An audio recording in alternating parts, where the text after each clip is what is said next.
Rumble, you got a date. You got an opponent, which we knew, but how excited are you to finally have it on the books and have Bellator make that announcement? Very, very, because at first they told me end of September, but they didn't give us a date. So I'm like stressed, you know what I mean, because I don't have a date. But now that I have one, it gives me something to focus on, you know, so I'm super excited about it. Since I signed with Bellator, I wanted to compete against Nemkov. You know, he's an animal, and now I have the opportunity, so I have to just, you know, shoot for the stars and see what happens. And what is it about Nemkov that you always wanted to find? Just because he has the belt, or he's a top dog, or what is it? He's an athlete. He's a fighter. I don't see any holes in his game. He's a complete stand-up fighter. He's a great grappler. I've faced the best of the best, and I feel like this is going to be one of those fights too. So I take nothing away from Nemkov. I just look forward to fighting him.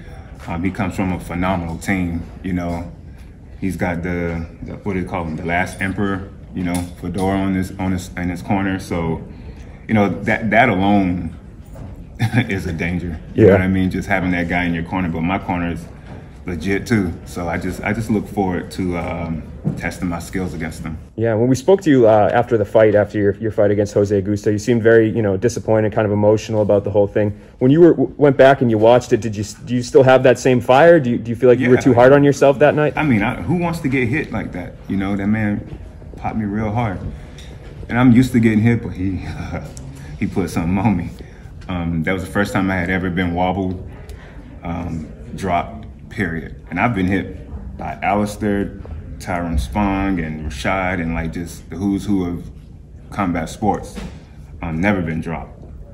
And this man dropped me, had me nervous for a second, you know, but thank God he didn't hit me too hard, and I had enough time to collect my thoughts and get back in it. But yeah, I don't want to get hit like that, but I have a feeling this next fight, it's going to be a war. So I'm mentally prepared for it. Yeah, when you went back and watched the fight, were you able to kind of figure out why that happened? Like, was it just rust or technical flaw? Or? He just hit me. Just hit you. Good timing on his part. I can't take anything away from him. I'm not going to say, oh, you know, I was doing this and, you know, came up short. No, he timed it really nice. Yeah, and you stole all the headlines that night for the performance. And then afterwards, there was some craziness that went on with the arrest and everything. And we've never heard your side of the story. That, so why the hell are we even bringing that up? Thank you. Next question.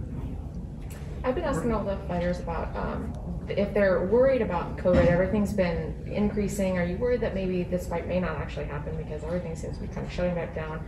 Or if maybe they change it to no fans, will that be a difference to you? No. I actually liked it when there were no fans. I felt like I was more focused. I didn't have to worry about the screens and just the energy. You know what I mean? I love the energy, but I felt like I could focus better when there was nobody in there. You know what I mean? So, but having the fans there definitely gets me going. There's nothing like having a crowd, you know, fans screaming your name and cheering for you. I mean, we're the modern day gladiators, you know what I mean? Every gladiator is happy to be a fan favorite. So I look forward to going out there and putting on a show for the fans. You know, fighters tend to not want to look past their opponent, but in a tournament situation, you already know who your next opponent could potentially be. Are you keeping an eye on that, and do you have a preference of who you might fight? No, I'm not. I know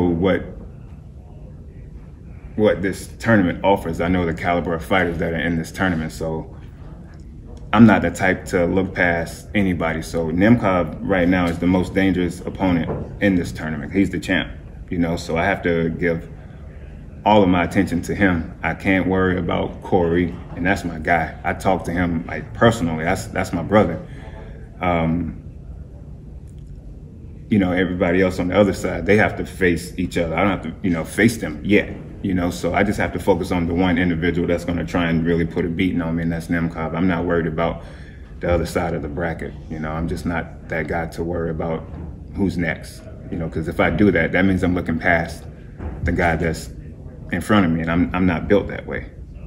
Do you think that the champ is the biggest opponent you could face in this tournament? Like, if you get past him, he is there going to be a little bit of relief off your shoulders? Like, hey, I got past him at this No, because if I beat him, I get the belt. And so with the belt comes pressure. and everybody's gunning for the belt. Corey's definitely gunning for the belt. Bader's wants the belt back. I want the belt. Nemkov knows that we all want the belt from him. So it's not just pressure on me, it's pressure on all four of us to get what we want. But I mean, yeah, it's got to take it one step at a time. What would your response be to people who say, you know, Rumble gets past Nemkov, you know, that's the hardest part of the job to finish this tournament because, you know, you've gone the better Bader, and people feel stylistically you probably have Corey's number 2. So what's your response to that, hey, the hard work is not done if I get past Vadim? No, hard work is never done. Once again, if I were to get the belt and I have to face Bader again or Corey, man, styles make fights. And even though, you know, I beat Bader, he's improved a ton. You know, Corey is Corey. He's a grinder and just stays in your face.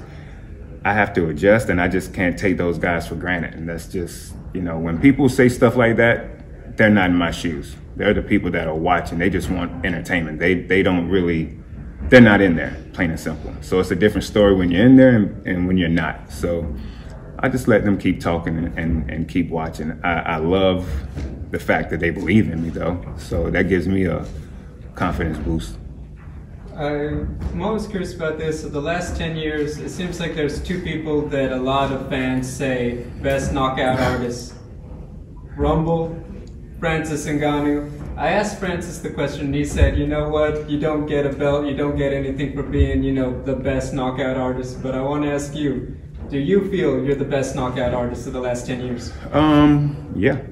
Yeah, but I do feel it's between Francis and I. Plain and simple. I don't feel like anybody else compares to what we do when we actually touch people.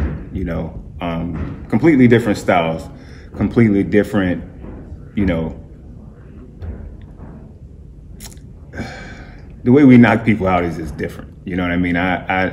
Francis he'll throw a punch and probably the wind knocks you out. You know what I mean? I'm a little bit more, I want to say, diverse in my knockouts, because I'll try and head kick you. Francis doesn't really do that. You know, he's got these things and they're the most lethal weapons ever.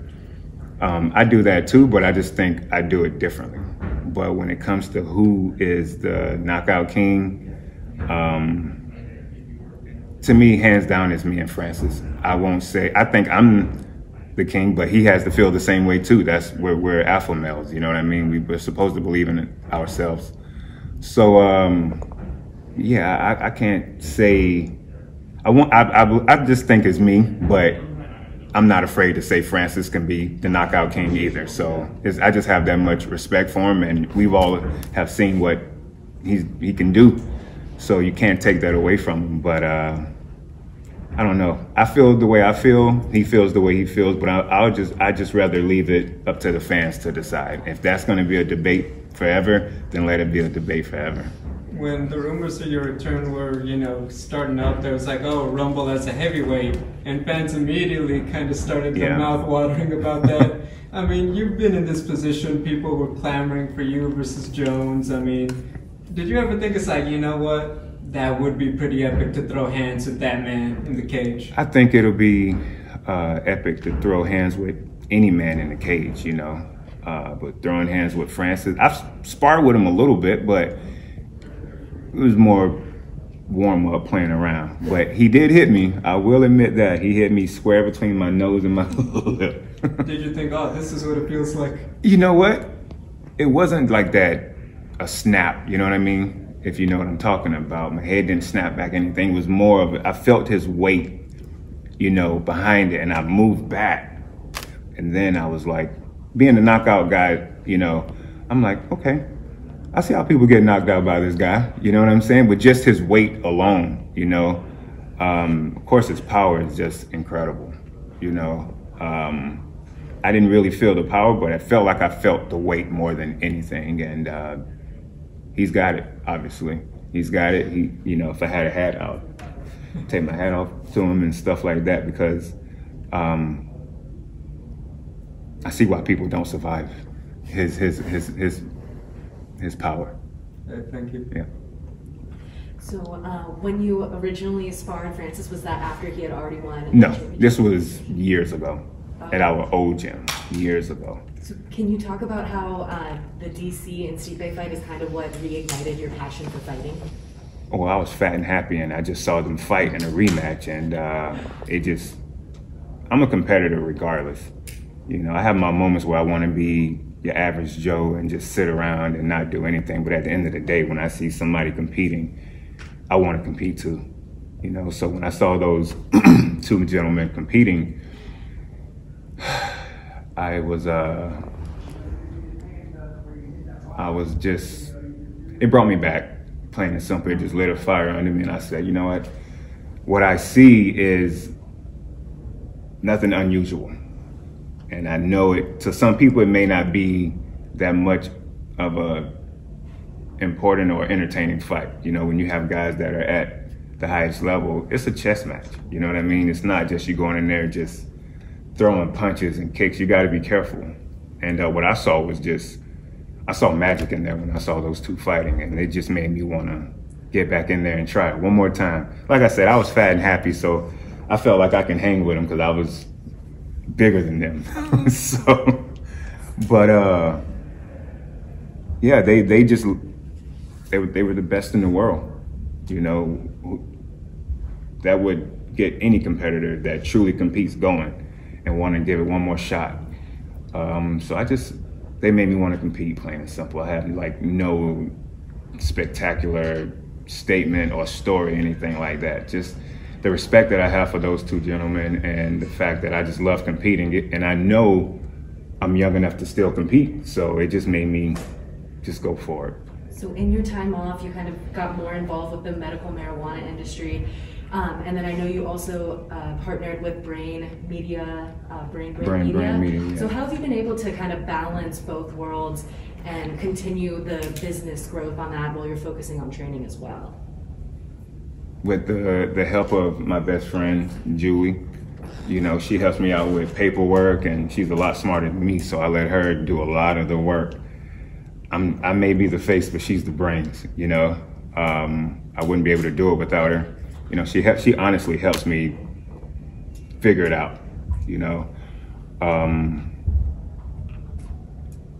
I don't know how I balance it. I ask myself that same question, but it works. You know, I try not to let either business overall take over my life.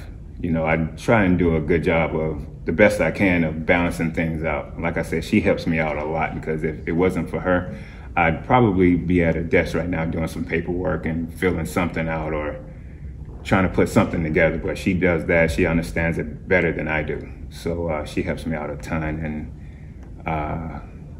we just make it work. I don't know how. Our next interview, I'll let you ask her. She's the mastermind behind it.